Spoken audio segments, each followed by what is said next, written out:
আমার মাকে আমার কলিজা আমি লাথি দিয়েছি। এখানে যারা আছেন ওই মাকে কলিজায় লাথি দিয়ে পৃথিবীতে এসেছেন। ও বাপ, তোমাকে বড্ড ভালোবাসি, তোমাকে বড্ড ভালোবাসি মা।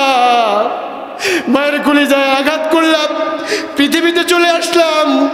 প্রাণের মায়ের আমার সব ঘাগুলো মায়ের শুকিয়ে যায়, কিন্তু কলিজায় যে লাথিটা মা মেরেছি ওই ঘা কেমন পর্যন্ত শুকায় না।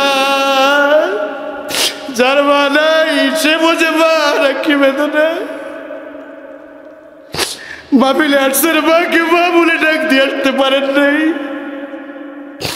ভাই তোমাদের অনুরোধ করবো, মাকে কষ্ট দিও না, বাবাকে কষ্ট দিও না। এই মঞ্চে যার বাবা নাই সে বোঝে বাবা হারা কি কষ্ট, ওই যার মা নাই সে বোঝে মা হারা কি কষ্ট। ওই সন্তান বাড়িতে যাবে যার মা সে ডাক দিবে, একবার ডাক দিলে দরজা খুলে দেয়, সারা রাত ঘুমায় না। আর যার মা নাই হাজারো ডাকবে কিন্তু মা আসবে না। প্রাণের ভাইয়েরা আমার, প্রাণের ভাইয়েরা আমার, মায়ের কলিজায় লাথিটা মারলাম, এক বালতি রক্তের স্রোতের মধ্য দিয়ে আমি পৃথিবীতে আসলাম। কত কষ্ট দিয়েছি। চিকিৎসা বিজ্ঞান বললেন ওই সন্তানটা যখন পৃথিবীতে আসলো ময়লাগুলো পরিষ্কার করে দেওয়া হলো, চোখের ময়লা কানের ময়লাগুলো পরিষ্কার করে দেওয়া হলো, পরিষ্কার করে দেওয়া। তাহলে আমার প্রশ্ন হলো, এই জাহান্নামের আগুন থেকে বাঁচার দরকার আছে না নাই? আমি বাঁচবো, আপনার পরিবার বাঁচাতে হবে, আমাকে বাঁচতে হবে, আমার পরিবারকে বাঁচাতে হবে। তাহলে এই জাহান্নামের আগুন থেকে বাঁচার জন্য যে মেসেজগুলি আল্লাহ রাব্বুল আলামিন কুরআনুল কারীমের মধ্যে দিয়েছেন, এই মেসেজগুলো জানার দরকার আছে না নাই? আর জানার পরে বাস্তব জীবনে এটা আমল করার দরকার বলেন তো আছে না নাই? তাহলে প্রাণের ভাইয়েরা আমরা শুন, তাহলে এখন জাহান্নামের আগুন থেকে যদি আপনি বাঁচতে চান, আপনার আহলে পরিবারগুলোকে যদি বাঁচাতে চান, এক নাম্বার দায়িত্ব হচ্ছে বিয়ে যখন করবেন প্রথম দায়িত্ব হলো যে মেয়েটাকে আপনি বিয়ে করবেন ওই মেয়েটাকে এত সুন্দরভাবে বেছে নিতে হবে, মেয়েটা ধার্মিক কিনা এই দিকে আপনার প্রায়োরিটি দিতে হবে। নবীজি বলেন, আব্দুল্লাহ ইবনে আমর বর্ণনা করলেন, ইয়া রাসূলুল্লাহ, ইয়া হাবিবাল্লাহ, বিয়ের জন্য আমরা মেয়ের কয়টা দিক দেখব? রাসূল বললেন, আর বাতুন, চারটা দিক। কয়টা দিক? এখন যারা বিয়ে করেছেন আলহামদুলিল্লাহ, আর যে যুবক ভাইরা তোমরা বিয়ে করো নাই, যখন বিয়ে করবা চারটা গুণ দেখবে একটা মেয়ের। এক নাম্বার হলো সৌন্দর্য, দুই নাম্বার হলো বংশ বুনিয়াদ কি, তিন নাম্বার হচ্ছে সম্পদ মেয়েটার কেমন আছে, আর চার নাম্বার হলো মেয়েটা ধার্মিক কিনা। সুবহানাল্লাহ বলেন। তাহলে এক নাম্বারে হলো অর্থ সম্পদ মেয়ের থাকতে হবে, দুই নাম্বারে হচ্ছে বংশ পরিচয়, তিন নাম্বারে সৌন্দর্য, চার নাম্বার হচ্ছে দিনদার কিদার। আব্দুল্লাহ ইবনে আমর বললেন, ইয়া রাসূলুল্লাহ, ইয়া হাবিবাল্লাহ, তাহলে মেয়ের যদি চারটা গুণ দেখতে হয়, এখন সম্পদ নাই, অর্থ নাই, বংশ বুনিয়াদ ভালো না, আবার চেহারাও সুন্দর না, তাহলে কোনটা প্রায়োরিটি দিব? বিশ্বনবী বললেন, তাহলে সর্বপ্রথম তুমি যে বিষয়টা খেয়াল করবা সেটা হলো ওই মেয়েটা দিনদার কিনা সেটাকে প্রায়োরিটি দিতে হবে। সুবহানাল্লাহ বলে। প্রাণের ভাইয়েরা আমার, তাহলে কালো হোক সমস্যা কি?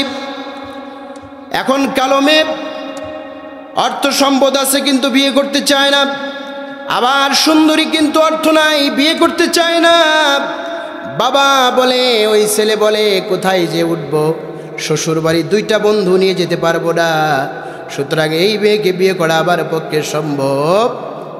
আবার বাবা বলে, না না না, যৌতুক দিতে পারবে না, অর্থ সম্পদ নাই, পরিবেশ ভালো না, সুতরাং এখানে যাওয়া যাবে না।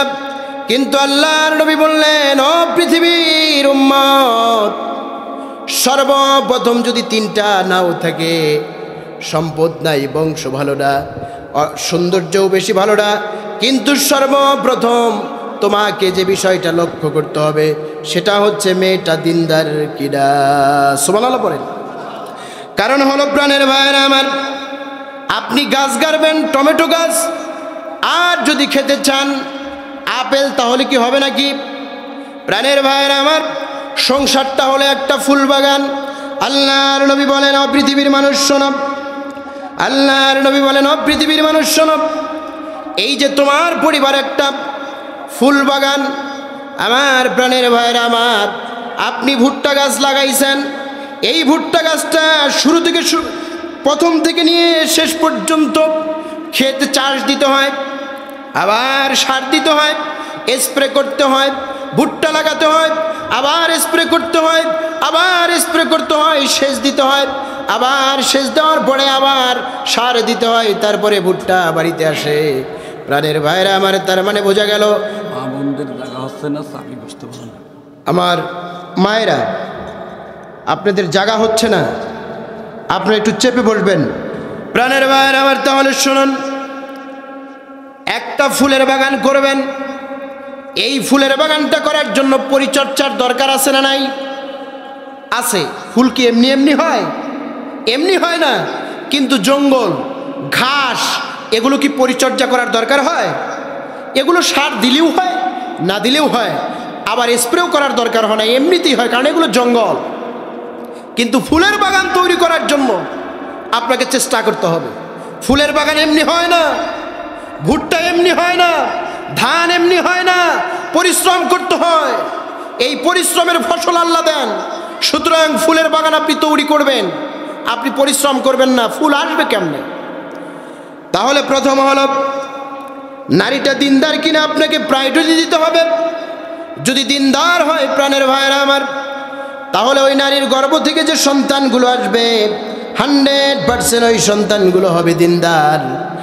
আর যদি নারী দিনদার না হয়, তাহলে ওই নারীর পেট থেকে কোনো সময় ভালো ফসল আশা করা যায় না।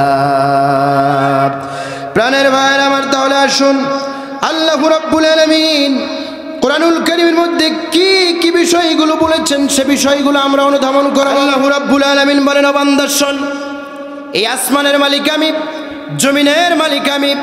এই আসমানে যা আছে তার রাজত্ব আমার কাছে, আর জমিনে যা কিছু আছে এর রাজত্ব আমার কাছে।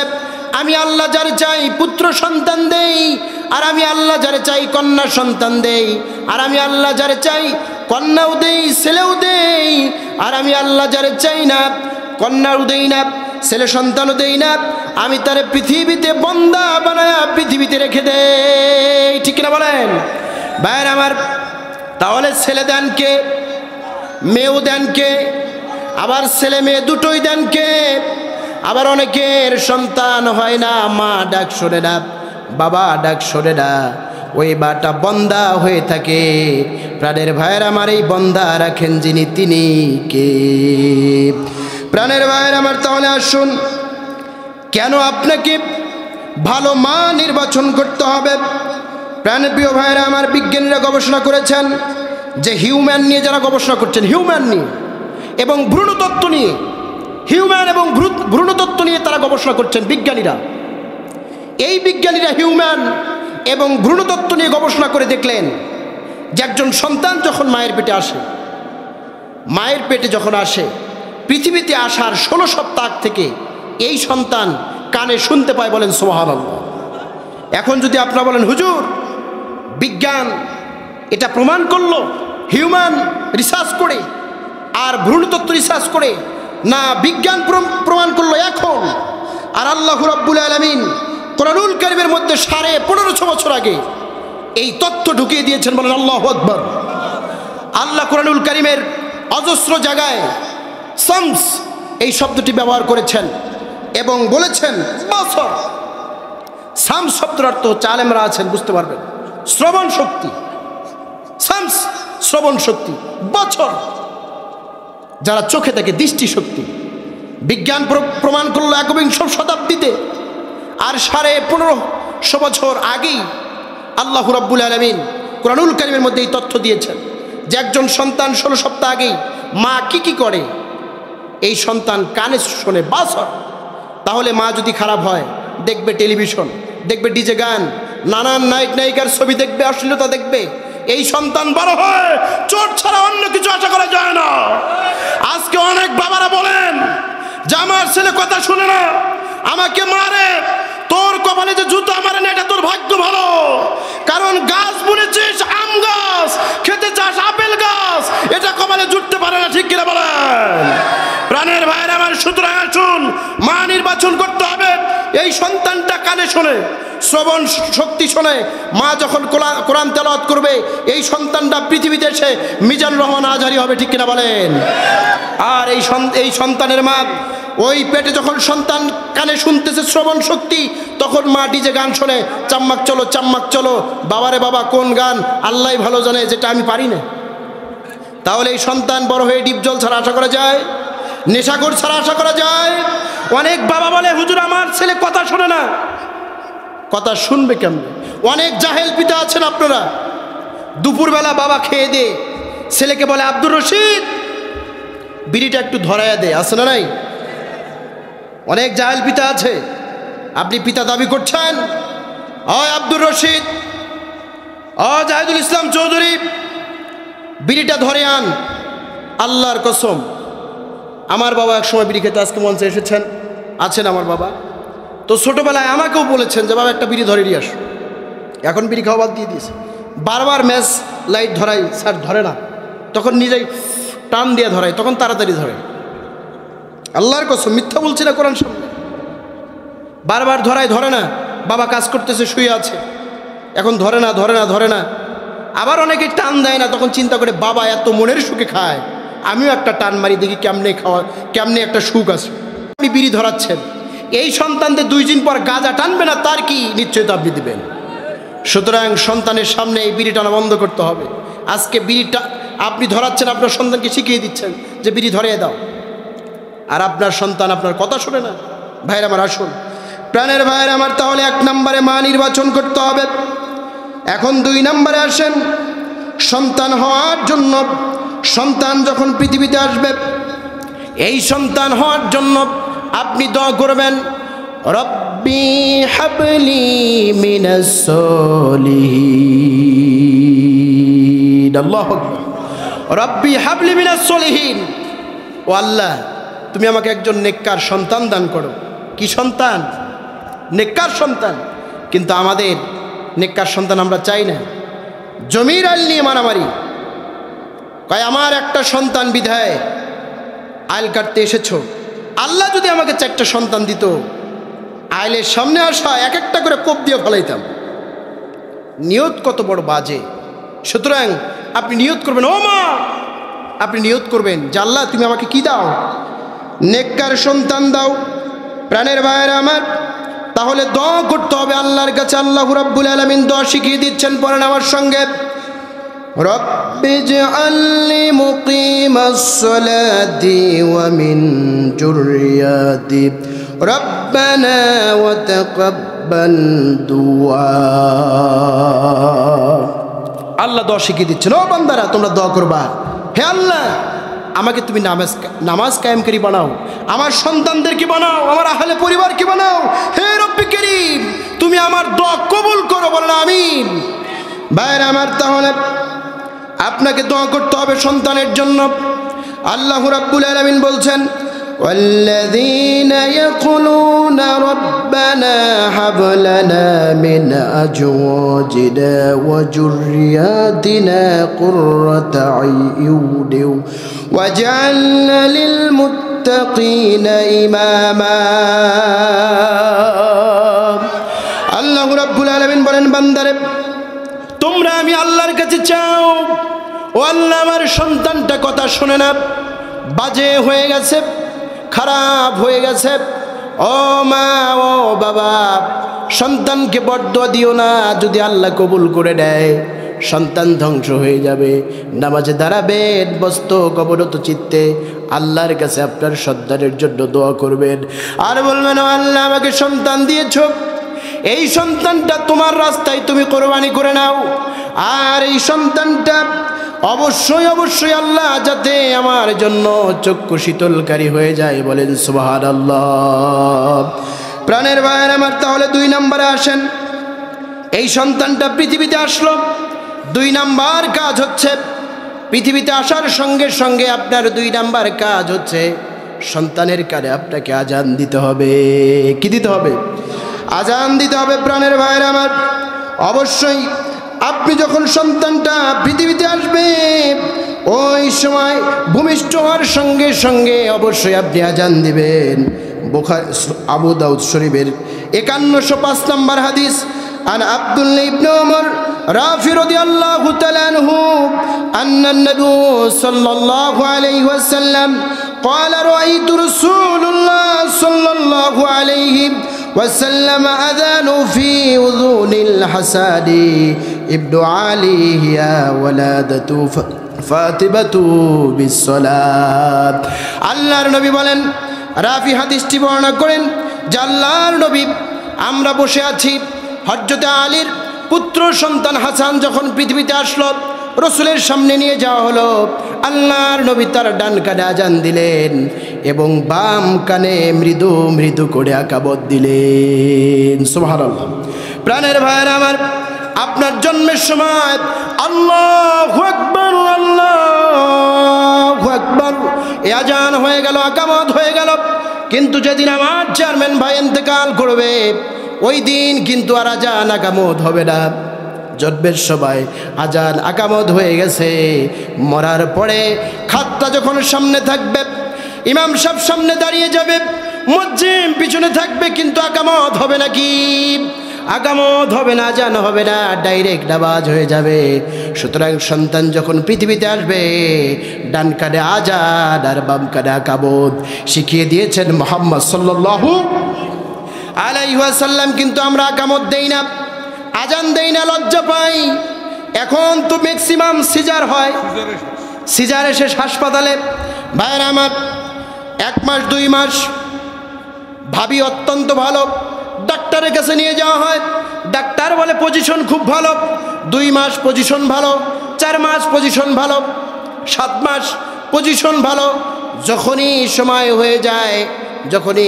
হয়ে যায় 9 মাস, বলে এটার সিজারে কাজ হবে না, এটা সিজারে কাজ, এটার নরমালে কাজ হবে না, সিজার ছাড়া কোনো গতি নাই। ঠিক কিনা বলেন? এই যে সুমন, আমাদের সুমন এমপি, সাবেক এমপি, তিনি একটা লাইভ করেছিলেন যে করোনার সময় 70% মায়ের সিজার করা হয়েছে বিনা কারণে, কোনো কারণ নেই, হাঁকাও। এই যে সিজারগুলো আমরা করছি, ও মা, বিজ্ঞান, চিকিৎসা বিজ্ঞান প্রমাণ করলেন, বর্তমান চিকিৎসা বিজ্ঞান প্রমাণ করলেন, আর কোরআন কি প্রমাণ করলেন আমি আপনাদের কাছে বলবো। যখন একটা বাচ্চা সিজার হয়, যখন জরায়ু দিয়ে এই বাচ্চাটা প্রসব করে পৃথিবীতে, তখন জরায়ুতে হাজার হাজার ব্যাকটেরিয়া থাকে। এই ব্যাকটেরিয়াগুলো আঘাতপ্রাপ্ত হয় না সিজার করার সময়। তখন সন্তানটা পৃথিবীতে আসে, আসার পরে এই সন্তানের অজস্র রোগ হয়। শুধু রোগ হয় না, এত রোগ হয়, প্রচুর রোগ হয়। দেখবেন নর্মালে হয়েছে তারও তো রোগ হয় না, আর সিজারে হয়েছে আজকে ডাক্তারের কাছে নিতে হয়, কালকে ডাক্তারের কাছে নিতে হয়, শরীর চলে না, দুর্বল দোনোটাকেই। আর কিয়ামত পর্যন্ত যতই আপনি ওই মায়ের মাজার ব্যথার ওষুধ কিনে দেন না কেন, কিয়ামত পর্যন্ত মাজার এই কোমরের ব্যথা ভালো হওয়ার সম্ভাবনা নাই। সুতরাং আসুন আল্লাহর কাছে নিয়ত করবেন, নামাজ পড়বেন যে আল্লাহ, মেডিকেলের বেডে যাতে আমার সিজার না হয়। এই সিজারটা খুব খারাপ জিনিস ভাইয়ের আমার। আর যদি নর্মালে হয়ে যায়, এই ব্যাকটেরিয়াগুলো মরে শেষ হয়ে যায়, জ্বলে পুড়ে ছারখার হয়ে যায়। সন্তানটা হয় শক্তিশালী, সন্তানটা হয় মেধাবী, মাও ভালো থাকে, সন্তানও। প্রাণের ভাইয়ের আমার, তাহলে গেল 3 নাম্বার। আসেন 3 নাম্বারে হচ্ছে আপনাকে আকিকা করতে হবে। কি করতে হবে? আকিকা করতে হবে প্রাণের ভাইয়ের আমার। তাহলে সন্তান যখন পৃথিবীতে আসবে, ওই সন্তানের জন্য আপনাকে আকিকা করতে হবে। আন সামুরা রাদিয়াল্লাহু তাআলা আনহু قال رسول الله صلى الله عليه وسلم قال كل غلام راحين ببقيرة تجبع عنه يوم سعيه ويأكل رسول يوسف। আল্লাহর নবী বলেন, ইবনে নাসাই 4241 নম্বর হাদিস, নবীজি বলেন, অজন্দুব, সন্তান যখন পৃথিবীতে আসবে, আসার পর ওই সন্তান 7ম দিনে তুমি আকিকা করবা। ছেলে হলো 2টো আর মেয়ে হলে কয়টা? একটা। ছেলের জন্য কয়টা ছাগল? 2টা ছাগল। এখন অনেকেই প্রশ্ন করেন, হুজুর গরু দিয়ে 7 নামে হয় কিনা? গরু দিয়ে 7 নামে হবে, কিন্তু এখানে প্রশ্ন আছে, এখানে হাদিসে যে বিষয়টি আসছে, হাদিস নাম্বার নাসাই 42-21 নম্বর হাদিস, একটু খুলে দেখবেন, গুগলে সার্চ দিলেও আসবে। এখানে দুটো বিষয়, এখানে আল্লাহর নবী বলেছেন আকিকা করা ছেলের জন্য কয়টা ছাগল আর মেয়ের জন্য, আর যদি গরু হয় ছেলের জন্য 2 ভাগ, কয় ভাগ? 2 নাম দিতে হবে। এখন আপনার 3 ছেলে আর 1 মেয়ে, কয় ছেলে? 3 ছেলে, তাহলে 6 নাম, আর মেয়ের জন্য 1 নাম। বিষয়টা বুঝতে পারছেন কি? 5 নম্বরে তাহানিক করা। তাহানিক কি আমি সংক্ষেপে বলছি, আমি ব্যাখ্যায় যাচ্ছি না। তাহানিক শব্দের অর্থ হচ্ছে যখন সন্তান হবে, হওয়ার পর এলাকার বুজুর্গ কোনো আলেম, মসজিদের ইমাম সাহেব, আপনার চাচা, আপনার মামা, আপনার ফুপি, যাকে আপনার ভালো মনে হবে, তার দ্বারা একটু মধু সে মুখে নেবে, নেওয়ার পরে ওই শাহাদতি আঙ্গুল দিয়ে ওই বাচ্চার মুখে ঢুকাইয়া দিবে। এটা হচ্ছে তাহানিক করা। এটা কি করা? তাহানিক করা। আদব শেখাবেন, আদব শেখাবেন বাচ্চাকে। বাড়িতে যাওয়ার সময় সালাম দিবেন, কিন্তু আমরা তো সালাম নেওয়ার আশায় থাকি। বাড়িতে যাবেন, সালাম দিবেন, সালাম দিবেন বাচ্চাদের সামনে, বাচ্চাকেও সালাম শিখাবেন, আদব কায়দা শিখাবেন প্রাণের ভাইয়ের আমার। তারপরে 8 নম্বরে ইলম শিক্ষা দেওয়া। কি শিক্ষা দেওয়া? কে বলছে আপনাকে জেনারেলে পড়ানো যাবে না, আপনাকে আলেম বানাতে হবে? এটা কে বলছে? আমারও একটা ছেলে আছে, আলহামদুলিল্লাহ, দিয়েছে 4 বছর বয়স। আমি নিয়ত করেছি যতটুকু ইলম শিক্ষা দেওয়া ফরজ আমি দিব। তারপরে আমার নিয়ত আছে, আল্লাহ কতটুকু কবুল করবেন জানি না, আমার নিয়ত আছে যে আমার এই ছেলেটাকে আমি একটা ডাক্তার বানাবো। বর্তমান বাংলাদেশ রংপুরে গেলে দেখা যায় যে কত ভোগান্তি আমাদের করতে হয়। ভালো ডাক্তারের বর্তমান আমাদের সমাজে বড় অভাব, ঠিক কিনা বলেন? ভালো পুলিশ অফিসারের অভাব আছে না নাই?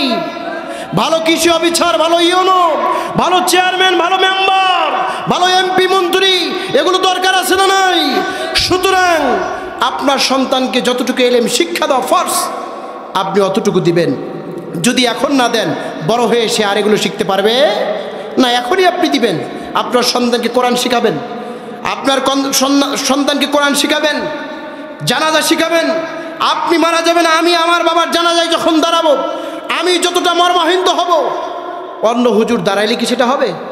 আপনার সন্তানের মাস্টার ডিগ্রি পাশ করেছে, তাতে কি হয়েছে? জানাজা শিখান, নামাজ শিখান, যতটুকু এলেম দরকার এই এলেমটুকু আল্লাহ তাআলা আমাদের সকলকেই দেওয়ার তৌফিক দান করুক, বলেন আমিন।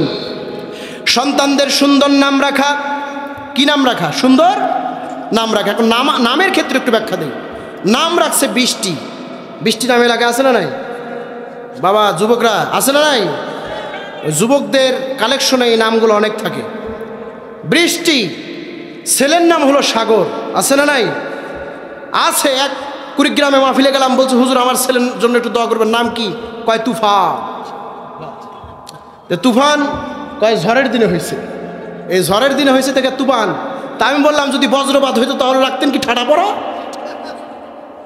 এই যে নাম, ভাইয়ের আমার, নাম রাখছে খিঞ্জির আলী। কয় কোরআনে আছে, অনেক আগের হুজুর বলছে যে কোরআনে আছে খিঞ্জির আলী মানে শোর আলী। খিঞ্জির আলী, আলী মানে ভালো, আর খিঞ্জির মানে শোর, মানে ভালো শোর। আর খিঞ্জির আলী কয় হুজুর কোরআনে আছে খিঞ্জির, কিন্তু খিঞ্জির আলীর অর্থ তো আপনাকে জানতে হবে, ঠিক কিনা বলেন? নাম রাখবেন আব্দুর রহমান, আব্দুল্লাহ, আব্দুর রহমান। আল্লাহর কাছে দুটো নাম প্রিয়। মায়ের সঙ্গে মিলিয়ে রাখতে হবে, বাবার সঙ্গে মিলিয়ে রাখতে হবে, এই দলিল কেউ দিতে পারবে না। আপনি ইসলামিক নাম রাখবেন, কিয়ামতের দিন নাম ধরে ধরে ডাকা হবে। সুতরাং এই নামগুলো, নাম রাখছে সিতু। ভাইয়ের আমার, এই নামগুলো এই কালচারাল নাম থেকে, স্টাইলিশ নাম থেকে বের হয়ে আসতে হবে। ইসলামিক অনেক নাম আছে, নামেই তো আপনার গলত। কোনো দিন শুনছেন যে মাওলানা সাগর আহমেদ বক্তা? শুনছেন নাকি? তুফান আহমেদ, হ্যাঁ, ডেঞ্জার আহমেদ, হ্যাঁ, রকি আহমেদ, এই ধরনের বক্তা আসছে নাকি এলাকায়? কারণ নামেই তো গলত, বক্তা হবে কেমন? সুতরাং নামগুলো আমরা আমাদের শিশুদের ভালো রাখার চেষ্টা করবে ইনশাআল্লাহ। যদি এলাকায় লোক না থাকে, গুগলে সার্চ দিবেন। এখন তো এই মোবাইল যদি আপনি ভালো দিকে নেন ভালো দিক, খারাপ দিকে নিলে খারাপ দিক। 9 নম্বর আপনার দায়িত্ব হচ্ছে আপনার সন্তান কখন স্কুলে যায়, কখন আসে। আর এই মোবাইল ফোনটা এখনই আপনার সন্তানকে দিবেন না। ভাইয়ের আমার, চেয়ারম্যান মহোদয় আছেন, যত পালাপালি হচ্ছে, ক্লাস 8, 9, 7, 6, 10, ইন্টারমিডিয়েট খুব কম, অনার্সের নাই। সুতরাং এই আবেগপ্রবণ বয়সে এই মোবাইল ফোন হাতে, এই মোবাইল ফোনের কারণে আপনার কলিজার টুকরা সন্তান আর এক মেঘ নিয়ে ভেগে চলে যাচ্ছে। আপনার 7 প্রো মেয়েটা আর এক ছেলের বাড়িতে যে উঠতেছে, কারণ এই মোবাইল ফোনটা। সুতরাং আমি যদি পজিটিভ চালাই ভালো, নেগেটিভ চালাইলে নেগেটিভ। এদিক থেকে আপনাকে দূরে রাখতে হবে। হ্যাঁ, পরকীটা ওইভাবে হচ্ছে ভাই না আমার। তারপরে হচ্ছে নামাজের আদেশ দিতে হবে। নবীজি বললেন, সন্তানের বয়স যখন 7 হয়ে যায় নামাজের জন্য আহ্বান করবা, 10 হয়ে গেলে মারবা। আর যদি নামাজে না যায় তাহলে তার বিছানা আলাদা করে দাও। প্রাণের ভাইয়ের আবার তাহলে 10 নাম্বার হচ্ছে আপনার সন্তানকে আপনি নামাজের আদেশ দিবেন। প্রাণের ভাইয়ের আমার তারপরে হচ্ছে কন্যা সন্তানকে বেশি প্রায়োরিটি দেওয়া। আমাদের সমাজে এমন কালচার, ছেলেকে বেশি দেই, ছেলেকে বেশি খাওয়াই, মেয়ের দিকে খোঁজ রাখি, কিন্তু মেয়ে হলো আপনার জান্নাত। প্রাণের ভাইয়ের আমার, রসুল বলেছেন যার ঘরে একটা কন্যা সন্তান তার ঘরে একটা জান্নাত। বলেছেন কে? মুহাম্মদ সাল্লাল্লাহু আলাইহি ওয়াসাল্লাম। সুতরাং কন্যা সন্তানকে বেশি একটু দেখবেন, তাদের খরচ একটু বেশি। ভাইয়ের আমার তারপরে স্বাবলম্বী করা সন্তানকে, আপনি জন্ম দিয়েছেন আর আপনি পিতা দাবি করেন, কিন্তু সন্তানকে আপনি স্বাবলম্বী করেন নাই। ব্যবসা ধরায়া দেন, লেখাপড়া শেষ করেছে খামার করে দেন, লেখাপড়া শেষ করেছে ভালো একটা চাকরির ব্যবস্থা করে দেন, কিন্তু আপনি করেন নাই, আপনি করেন নাই। আর বলেন সন্তান কথা শুনে না, ওই সন্তান ঘুরে বেড়ায় বাজারে, টোকাই হয়ে যায়, বদমাশ হয়ে যায়। আপনি কাজে লাগায় দেন, খামার করে দেন, নিজে স্বাবলম্বী হবে। সমস্যা কি? মাস্টার ডিগ্রি পাশ করেছে, পানের প্রয়োজনে একটা দোকান ধরাইয়া দেন, বাড়িতে 5টা গরু কিনে দেন, 10টা মুরগির 20, 50, 100 মুরগি কিনে দেন, সে পালবে। কয়েক বিঘা জমি কন্টাকে নিয়ে দেন, আবাদ করবে, সন্তান অন্যদিকে যাবে না, ভালো হয়ে যাবে।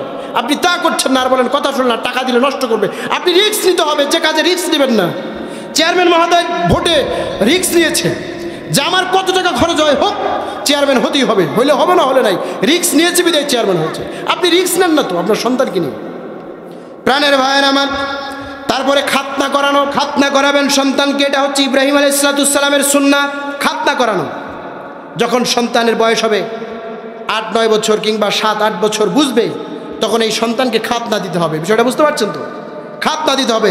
প্রাণের ভাইয়েরা আমার, তারপরে আপনার সন্তানের সঙ্গে ইনসাফ করতে হবে। এক সন্তান আপনার, আমাদের সমাজের অনেক বাবা আছে, 4 ভাই, 2 ভাই চাকরি করে আর 2 ভাই গরু পোষে। ওই 2 ভাই চাকরি করে তাদের বেশি ভালোবাসে, আর 2 ভাই গরু পোষে, সে কারণে তাদের দিকে নজর একটু কম থাকে। জাহেল পিতা ছেড়ে নাই। ও বাবা, ও মা, তোমার 4টা সন্তান, ইনসাফ করবা। আমাকেও যেভাবে দেখবা, চাকরি করে তাকেও তুমি সেইভাবে দেখবা, কিন্তু তুমি একজনের বেশি দেখো আর একজনের কম দেখো, তুমি জাহেল। কিয়ামতের দিন ওই জাহান্নামের আগুনে তোমাকে পড়তে হবে। ঠিক না বলেন? প্রাণের ভাইয়ের আমার, তারপরে আপনার সন্তানকে আপনি বিবাহ দিবেন, দায়িত্ব আপনার। এই বিবাহ দিবেন আপনি, উপযুক্ত বয়স যখন হবে বিয়ে দিয়ে দিবেন। কিন্তু আমাদের বয়স 35 হয়, আমাদের বয়স 35, কিন্তু আমরা এখনো বিয়ে করি না। কয় হুজুর বয়স তো কেবল কম, বয়স বলে কেবল কম, বিয়েই করে না, বিয়ে করতে চায় না। যখনই আপনার সন্তানের বয়স হবে, আপনি ভার্সিটিতে পড়ে বিয়ে দিয়ে দেন, ভার্সিটিতে পড়ে বিয়ে দিয়ে দেন, বিয়ে দিয়ে দিবেন, সমস্যা নাই। মেয়েও লেখাপড়া করবে, ছেলেও লেখাপড়া করবে, সমস্যা কি? কিন্তু আপনি বিয়ে দিচ্ছেন না আপনার ছেলেকে। যখনই বিয়ের উপযোগী হবে আপনি বিয়ে দিয়ে দিবেন। ভালো একটা মেয়ে দেখে আপনি কি করবেন? বিয়ে দিয়ে দিবেন। প্রাণের ভাইয়ের আমার, তাহলে বাবারা, ও মা, ও বাবা, তাহলে আমি যে আয়াত কারিমাটি আপনাদের সামনে তেলাওয়াত করেছি, যদি আপনার সন্তানকে আপনি জাহান্নামের আগুন থেকে বাঁচাতে চান, আপনি যদি জাহান্নামের আগুন থেকে বাঁচতে চান, তাহলে সন্তানদের এই খেয়ালগুলো রাখার দরকার আছে না নাই? সন্তানকে ভালোবাসবেন, আগলে নেবেন। সন্তান কোথায় যায়, কি করে, এই খোঁজ খবরগুলো নেবেন। কার সাথে ঘুরে, কার সাথে মেশে, এই খোঁজ খবরগুলো নেবেন। ও যুবক ভাইরা, কান খাড়া করে শোনো। তোমরা খালিদ বিন ওয়ালিদের উত্তরসূরি, তোমরা ওমরের উত্তরসূরি, তোমরা ভালো হয়ে যাও, নামাজি হয়ে যাও, তোমরা আল্লাহওয়ালা হয়ে যাও, তোমরা ইসলামের দুর্বার গাড়িতে পরিণত হয়ে যাবা। সুতরাং যুবক, তোমাদের করো জোর অনুরোধ করবো, তোমরা ভালো হয়ে যাও। তুমি মনে করছো যুবক, যুবক তুমি মানুষের মতো মানুষ হয়ে যাও, তুমি মানুষ হয়ে যাও। বাবাদেরকে বলবো দোয়া করবেন, ছেলের খেয়াল রাখবেন। আর তোমরা আজকের মাহফিল থেকে প্রতিজ্ঞা নিবা, আমি মানুষের মতো মানুষ হব। চেয়ারম্যান সাহেবকে আজকের মাহফিলে সাক্ষী রেখে গেলাম, তুমি একটা অনার্স কমপ্লিট করে, গরিব মানুষ, অনার্স কমপ্লিট করো, মাস্টার ডিগ্রি পাস করো, চাকরির প্রিপারেশন নাও, চাকরি করো। চাকরি করার পর ওই চেয়ারম্যানকে এসে বলবা, আমি আপনাকে বলে থুয়ে গেলাম যে স্যার, যে আমি এখন বিয়ে করব। যে মেয়ের পিছনে তুমি সময় দিয়েছো, তোমাকে পাত্তা দেয় নাই, আল্লাহি আল্লাহি তুমি তোমার লাইফটাকে সাজাও, তোমার পজিশনকে তুমি গড়াও। তুমি কালা হও, বাংরু হও, দাঁত থাক আর না থাক, তুমি তোমার পজিশনে গেলে হাজারো সুন্দরী মেয়ে আর তার বাবা তোমার পিছনে লাইন দিবে। আজকে তুমি মনে করতেছো এটা আমার জীবনের সেরা, না, তুমি মনে করতেছো এই মেয়ে যদি আমার জীবন থেকে চলে যায় আমি হয়তো আর পাবো না। এই আবেগ নিয়ে তুমি ছুটছো মরিচিকার পিছনে। মনে রাখবা, তুমি তোমার বাবার সন্তান, তোমার বাবা, তুমি তোমার বাবার কাছে রাজপুত্র। ও বোনেরা, যারা স্কুলের ছাত্রীরা আছো, তুমি তোমার বাবার রাজকন্যা। তুমি আজকে আবেগবশত হয়ে এক জায়গায় চলে যাচ্ছ, সমাজকে কলুষিত করছো না। তুমি কালো হও, কি হয়েছে, তুমি তোমার পজিশনে দাঁড়াও। তুমি ইউনো হও, তুমি ডাক্তার হও, তুমি প্রাইমারি স্কুলের টিচার হও, তোমার টার্গেট তুমি ফ্লাপ করবো, আমি ওই পর্যন্ত পৌঁছাবো। কারো দিকে তুমি নজর দিবা না। তুমি আজকে কয়েকটা বছর তুমি পড়াশোনার দিকে খেয়াল দাও, মন দাও। হাজারো মেয়ে, হাজারো ছেলে তোমার পিছনে লাইন দেবে, আমি বলে গেলাম। এলাকার অনেক সুন্দর ছেলে আছে, সেই চেহারা নায়ক ফেল, কালো মেয়েও তার কাছে বিয়ে বসতেছে না, অকর্মা, ঠিক কিনা বলেন? আর এই এলাকার কালো ছেলে দাঁত উঁচা, কথা বলতে পারে না, বয়স হয়ে গেছে, সুন্দরী রমণী, তার পিছনে ঘোরে কি ঘোরে না, শুধুমাত্র তার পজিশনে সে আগিয়ে গেছে। সুতরাং যুবকদেরকে আমি বলবো, তুমি তোমার পজিশনে আগিয়ে যাও, তুমি স্বাবলম্বী হও। দেখবা হাজার হাজার মানুষ তোমাকে সেলুট দিবে, সালাম দিবে, সম্মান করবে। তুমিই হবে একদিন এই মাহফিলের প্রধান অতিথি, তুমিই হবে এই মাহফিলের একদিন সভাপতি। তুমি ওই স্কুলের, যে স্কুলের রাস্তায় থেকে তুমি মেয়ে দেখার জন্য সারাদিন ইতিমের মতো দাঁড়িয়ে থাকো, একদিন ওই প্রতিষ্ঠানের তুমি টিচার হবা। তুমি তোমার পজিশনকে তুমি সামনের দিকে নিয়ে যাও, হতাশ হবা না। কেন আমি পারবো না, আমাকে পারতেই হবে। এই প্রতিজ্ঞা নিয়ে আগামী দিন থেকে পড়াশোনায় মনোযোগী হবা। কোন কোন যুবক আল্লাহকে সাক্ষী রেখে দুটো হাত তুলে একটু দেখাও। আল্লাহ কবুল করুক, বলেন আমিন। কবুল করুক, বলেন আমিন। মায়ের আমার, শেষ পর্যায়ে যেটা হচ্ছে, এখন মায়েদের জন্য, বাবাদের জন্য অনেক কথা বললাম, শুধুমাত্র তোমাদেরকে আমি হৃদয়ের আয়না দিয়ে 10টা মিনিট তোমরা কেউ কথা বলবো না, যারা আছেন একটু চেপে বসেন। ভাইরা আমার, মাত্র 10টা মিনিট আমি আর কথা বলবো, আমি আর সময় নিব না। ভাইরা আমার, ও যুবকেরা, ও তরুণীরা, তোমরা মাকে কেন ভালোবাসবা, কারণ কি? وَقَضَى رَبُّكَ أَلَّا تَعْبُدُوا إِلَّا إِيَّاهُ وَبِالْوَالِدَيْنِ إِحْسَانًا।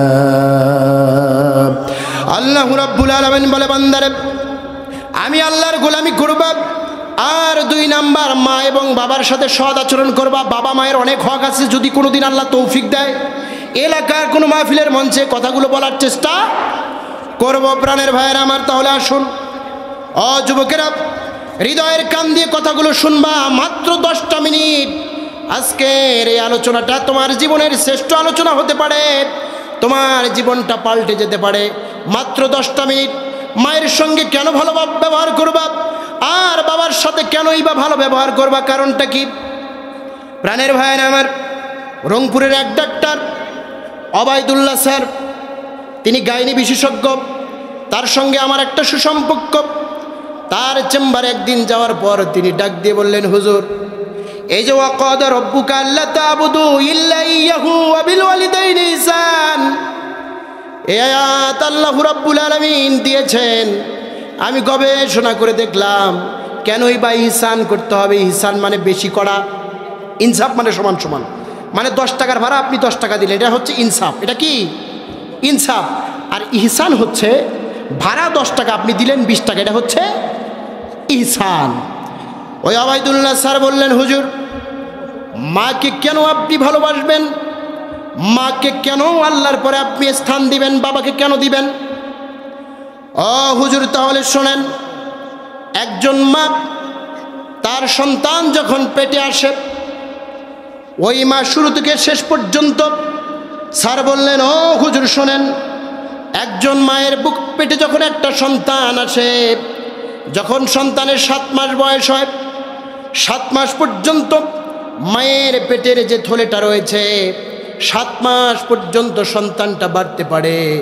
7 মাস যখন শেষ হয়ে যায়, মায়ের পেটের জায়গাটা আর থাকে না। আমি বললাম, স্যার আমরা তো দেখেছি কোনোদিন কোনো সন্তান 10 ইঞ্চি পৃথিবীতে আসে নাই, 15 ইঞ্চি, 14 ইঞ্চি, 16 ইঞ্চি পর্যন্ত সন্তান পৃথিবীতে এসেছে। তাহলে 7 মাস পর্যন্ত মায়ের যে থলেটা রয়েছে, 7 মাস হওয়ার পর আর জায়গা থাকে না, তাহলে এই সন্তানটা কেমনে বাড়ে?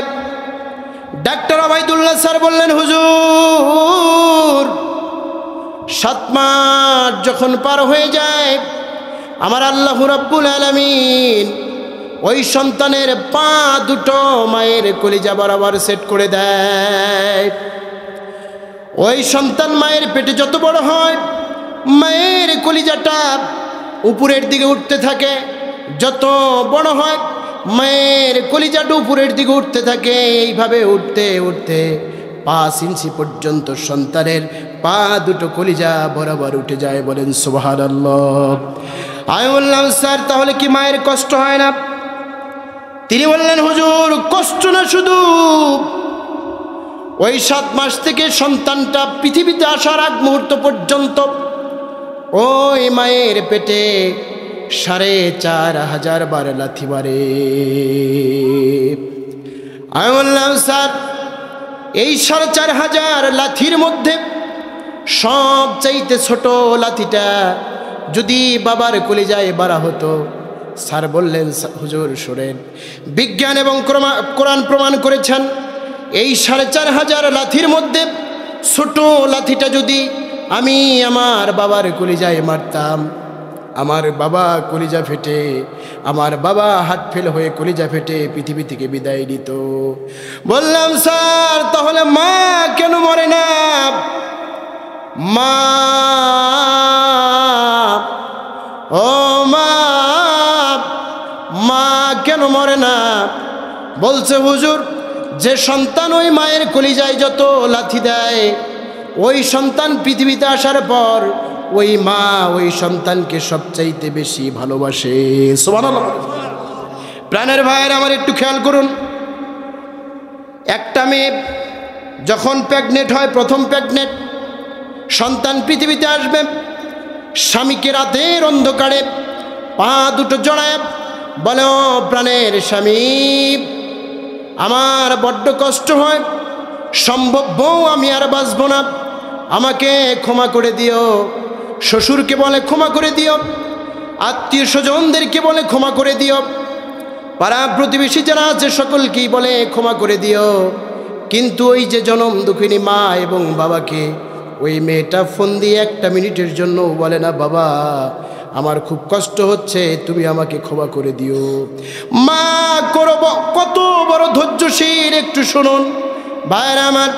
এ কারণে এই মেয়েটা ওই মাকে ওই বাবাকে ফোন দিয়ে বলে না, বাবা আমার কষ্ট হচ্ছে, কেন বলে না?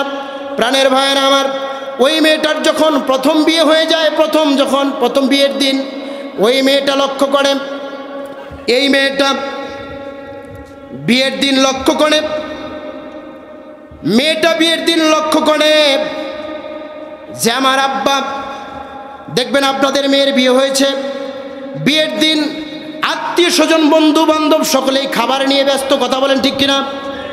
মেয়েটা ওই দিন লক্ষ্য করলো যে আমার বাবা একটা মুহূর্তের জন্য খাবারের টেবিলে মুখ লাগায় নাই, ঠিক কিনা বলেন? মেয়েটা ওই দিন লক্ষ্য করলো সারাদিন ফুপি খাইল, মামি খাইল, চাচিরা খাইল, কিন্তু আমার জনম দুঃখিনী মা একটা মুহূর্তের জন্য খাবারের টেবিলে মুখ লাগায় নাই। মেয়েটা বিদায় হয়ে যাবে, অপরিচিত একটা ছেলে, ওই ছেলেটাকে ওই মেয়ের বাবা বলে ডাক দিয়া, মা ওই ছেলেটাকে আব্বা বলে ডাক দিয়া মেয়েটাকে হাতে তুলে দেয়। মেয়েটা ওই দিন লক্ষ্য করেছে বাবা কাছে আসতে চায় না, মেয়েটা শ্বশুর বাড়ি চলে যাবে, সকলেই তুলে দিল, কিন্তু মেয়েটার বাবা আসতে চায় না। মা আসলো, গগন বিদারী চিৎকার মেরে মা পড়ে গেল। বাবা আসতে চায় না, আকাশের দিকে ফেল ফেল করে তাকিয়ে থাকে। কারণ হলো মেয়েটা যদি ভদ্র হয়, নম্র হয়, যারা মেয়ে বিয়ে দিয়েছেন ওই কলিজার টুকরা মেয়েটাকে যেদিন বিদায় দিয়েছেন ওই বাবার কাছে ওই দিন কিয়ামত হয়েছে। ঠিক না বলে? ওই ভাইয়ের কাছে ওই বোনটা যখন বিদায় দেয় ওই ভাইটার কাছে ওই দিন কিয়ামত মনে হয়ে যায়। ও প্রাণের ভাইরা আমার, মেয়েটার বাবা আসতে চায় না। মামা খালু ফুপারা এনে, মামা খালু ফুপারা এনে বলে মেয়েটাকে তুলে দাও। মেয়েটাকে তুলে দেওয়া হয়। মেয়েটাকে যখন তুলে দেওয়া হয় ওই মেয়েটার বাবা এসে মেয়ের দিকে তাকায় না, হাতটা তুলে ছেলেটার হাতে তুলে দেয়। আর বাবা আকাশের দিকে ফেল ফেল করে তাকিয়ে থাকে। মেয়েটা গগন বিদারী চিৎকার দিয়ে বাবাকে চেপে ধরে কান্দে। মেয়েটা চলে যায়। ওই দিন মেয়েটা বুঝতে পারে আমার বাবা আমার মা কতটা আমাকে ভালোবাসতো। প্রাণের ভাইয়েরা আমার, সংক্ষেপে বলছি, যে মেয়েটা বাড়িতে সকালে ডিম ছাড়া নাস্তা করে নাই ওই মেয়েটা শ্বশুর বাড়িতে সপ্তাহে একটা ডিম পায় না, তাও কষ্টের কথা বাবাকে বলে না। সপ্তাহে একদিন গোস্ত পায় না। যে মেয়েটা গোস্ত ছাড়া খায় নাই ওই মেয়েটা স্বামীর বাড়িতে একটা হাড্ডিও পায় না। কথা বলেন ঠিক কিনা? প্রাণের ভাইয়েরা আমার, সন্তান পৃথিবীতে আসবে, আমি শেষ করছি 2 মিনিট। সন্তান পৃথিবীতে আসবে। ওই সন্তান যখন পৃথিবীতে আসবে ভাইয়ের আমার, মা তুর ঘরে চলে যায়। ডাক্তার বললেন, ও হুজুর, সন্তান যখন পৃথিবীতে আসবে মা তুর ঘরে চলে যায়, 4500 লাথির মধ্যে সবচাইতে 3টা লাথি জোরে জোরে বাড়ে। সুবহানাল্লাহ। ও প্রাণের ভাইরা আমার, বিজ্ঞান বললেন, ও হুজুর, প্রথম লাথিটা যখন মারা হয় মায়ের যে ডিম্বের 52টা পর্দা আছে, প্রথম লাথি যখন আমার মায়ের ডিম্বে মেরেছি 52টা পর্দা ছিঁড়ে গেছে। ডাক্তার বললেন, হুজুর, দ্বিতীয় লাথিটা যখন সন্তান ওই মায়ের জরায়ুতে মারে, জরায়ুর 7টা পর্দা আছে ফেটে যায়, ছিঁড়ে যায়। মা গগন বিদারী চিৎকার মারে। গগন বিদারী চিৎকার মারার পরে ঘরে যারা থাকে তাদেরকে বলে, আমাকে পানি দাও, পানি দাও, কলিজা শুকিয়ে যায়। চিকিৎসা বিজ্ঞান বললেন, ওই সময় যদি তামাম পৃথিবীর পানিগুলি ওই মাকে দেওয়া হয় কলিজা তারপরেও শীতল হবে না। সে কারণেই চিকিৎসা বিজ্ঞান বলছে ওই মুহূর্তে মাকে পানি দেওয়া যাবে না।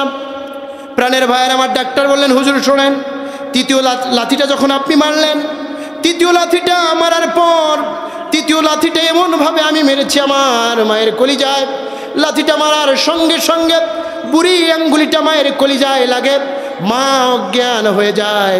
আর সন্তানটা 1 বালতি রক্তের স্রোতের মধ্য দিয়ে পৃথিবীতে আসে।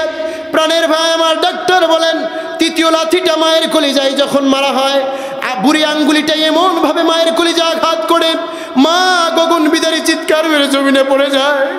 প্রাণের ভাইরা আমার মাকে আমার কলিজায় আমি লাথি দিয়েছি। এখানে যারা আছেন ওই মাকে কলিজায় লাথি দিয়ে পৃথিবীতে এসেছেন। ও বাপ, তোমাকে বড্ড ভালোবাসি, তোমাকে বড্ড ভালোবাসি মা। মায়ের কলিজায় আঘাত করলাম, পৃথিবীতে চলে আসলাম। প্রাণের ভাইয়ের আমার, সব ঘাগুলো মায়ের শুকিয়ে যায়, কিন্তু কলিজায় যে লাথিটা মা মেরেছি ওই ঘা কিয়ামত পর্যন্ত শুকায় না। যার মা নাই সে বোঝে মা রাখি বেদনা। মাহফিলে আসছেন, মাকে মা বলে ডাক দিয়ে আসতে পারেন নাই। ভাই, তোমাদের অনুরোধ করবো, মাকে কষ্ট দিও না, বাবাকে কষ্ট দিও না। এই মঞ্চে যার বাবা নাই সে বোঝে বাবা হারা কি কষ্ট, ওই যার মা নাই সে বোঝে মা হারা কি কষ্ট। ওই সন্তান বাড়িতে যাবে যার মা আছে, ডাক দিবে, একবার ডাক দিলে দরজা খুলে দেয়, সারা রাত ঘুমায় না। আর যার মা নাই হাজারো ডাকবে কিন্তু মা আসবে না। প্রাণের ভাইয়েরা আমার, প্রাণের ভাইয়েরা আমার, মায়ের কলিজায় লাথিটা মারলাম, 1 বালতি রক্তের স্রোতের মধ্য দিয়ে আমি পৃথিবীতে আসলাম। কত কষ্ট দিয়েছি। চিকিৎসা বিজ্ঞান বললেন, ওই সন্তানটা যখন পৃথিবীতে আসলো ময়লাগুলো পরিষ্কার করে দেওয়া হলো, চোখের ময়লা, কানের ময়লাগুলো পরিষ্কার করে দেওয়া হলো। পরিষ্কার করে দেওয়ার পর সন্তানটাকে মায়ের বুকের কাছে লাগানো হলো। ডাক্তাররা প্রমাণ করলেন, বিজ্ঞানীরা প্রমাণ করলেন, মায়ের বুকে আমরা একটা মাইক্রোস্কোপ লাগালাম। মাইক্রোস্কোপ লাগানোর পরে আমরা বিজ্ঞানীরা আমাদের কানে ইথার লাগালাম। ওই সন্তানটার ময়লাগুলো পরিষ্কার করে দেওয়ার পর মায়ের বুকের সামনে যখন থাকলো, কম্পিউটারে আমরা দেখতে পেলাম ওই সন্তানটা যখন উম্মা বলে কান্দে, ওই কান্নার শব্দ মায়ের কর্ণকহর দিয়ে পৌঁছায় জরায়ুর 7টা পর্দা আল্লাহর পক্ষ থেকে সেলাই হতে থাকে। আমরা লক্ষ্য করলাম ওই সন্তানটা যখন উম্মা বলে কান্দে, মায়ের ডিম্বের 52টা পর্দা আল্লাহর পক্ষ থেকে সেলাই হতে থাকে। কিন্তু সব ছেঁড়া ফাটা জায়গাগুলো মায়ের শেষ হয়ে যায়, কিন্তু কলিজায় যে লাথিটা আপনি মেরেছেন, আপনি কাছে থাকলে মা ভুলে যায়, কিন্তু যখন দূরে যাবেন, যখন চেয়ারম্যান সাহেব আপনার মা আছে, মা নাই, যখন মা ছিল বাইরে যখন থাকতো, বিপদ হলে আপনাকে ফোন দিয়েছে আগে। আমার বাবুর কি হয়েছে, সর্বপ্রথম ফোন দিয়েছে মা, কারণ আল্লাহর পরে সন্তানের বিপদ হলে যিনি জানেন তিনি হচ্ছেন মা। ঠিক না বলে? বাবাকে বারবার বলে, ভাইয়ের আমার, তাহলে এই যে মাকে লাথি দিয়েছি, এই কলিজার আঘাত মায়ের যায় না। যতদিন আপনি কাছে থাকেন, আমি কাছে থাকি, মা ভুলে যায়, কিন্তু যখনই আপনি বাইরে চলে যাই, মা এই দুঃখ, এই কষ্ট, ক্ষত মায়ের বুকে থাকে। আল্লাহ তাআলা আমাদের সকলকে আমলের নিয়তে এই বিষয়গুলো মানার তৌফিক দান করুক, মায়ের সঙ্গে করুক, এবং পিতামাতারাও যাতে করে সন্তানদের হকগুলো আদায় করে তৌফিক দান করুক। ভাইরা আমার, রোস্তম ভাই চলে এসেছেন, আমরা আর কথা বলবো না। মনে রাখতে হবে, আগামীর পৃথিবী কিসের পৃথিবী? ইসলামের পৃথিবী। প্রাণের ভাইরা আমার, আইয়ুবের শাসন, বঙ্গবন্ধুর ভাষণ, জিয়া কেটেছে খাল, এরশাদের নানান তাল, মঈনুদ্দিন ফখরুদ্দিন সব ঘোড়ার ডিম দেখা শেষ, সামনে টুপিওয়ালাদের বাংলাদেশ। ভাইরা আমার, আমার দেশের যুবকগুলি রাতের শেষ তৃতীয় অংশে তাহাজ্জুদের নামাজ পড়ে বন্ধুর কাছে কালেমার দাওয়াত পৌঁছে দেয়। আমার দেশের যুবকগুলির কারণে প্রত্যেকটা বিশ্ববিদ্যালয় কোরআনের দুর্জয় ঘাঁটিতে পরিণত হয়ে গেছে। আমরা শাহাদাতের নজরানা পেশ করেছি, বাতিলের কাছে মাথা নত করি নাই। টেকনাফ থেকে তেতুলিয়া, রূপসা থেকে পাথুইয়া, সুন্দরবন থেকে বান্দরবন পর্যন্ত 56,000 বর্গ মাইলের প্রতি ইঞ্চি মাটি আগামী দিনে কোরআনের দুর্জয় ঘাঁটিতে পরিণত হবে। সুতরাং আগামীর পৃথিবী ইসলামের পৃথিবী, আগামীর দুনিয়া ইসলামের পৃথিবী। রাম আর বাম আর পশ্চিমাদের গোলামরা মুসলমানদেরকে দাবিয়ে রাখতে পারবে না, পারবে না, পারবে না। আগামীতে ডাক আসলে ইসলামের জন্য বুকের তপ্ত রক্ত বাংলার জমিনে ঢেলে দিয়ে ইসলামকে গণজোয়ারে ভাসাতে চাও যারা যারা, দুহাত তুলে আল্লাহকে দেখায় দাও তারা তারা।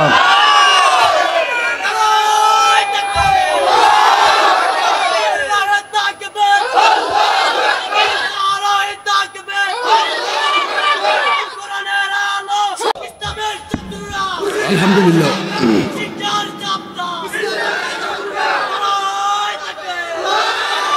আলহামদুলিল্লাহ, আমি আপনাদের কাছে বিদায় নিয়ে শেষ করছি। আমি এলাকার সন্তান, আমার কথা হয়তোবা কারো ভালো লেগেছে, কারো খারাপ লেগেছে, ক্ষমা দৃষ্টিতে দেখবেন। আমি ছোট মানুষ, বক্তৃতার বয়সও কম। যদি সুযোগ করে দেন এলাকার আশেপাশে, ইনশাল্লাহ আসবো, প্রাণ খুলে আপনাদের সামনে কথা বলবো ইনশাআল্লাহ। আমার জন্য সকলেই দোয়া করবেন। ও আখিরি দাওয়ানা আলহামদুলিল্লাহি রাব্বিল আলামিন। আসসালামু আলাইকুম ওয়া রাহমাতুল্লাহি ওয়া তাআলা ওয়া বারাকাতুহু। ভালো থাকবেন।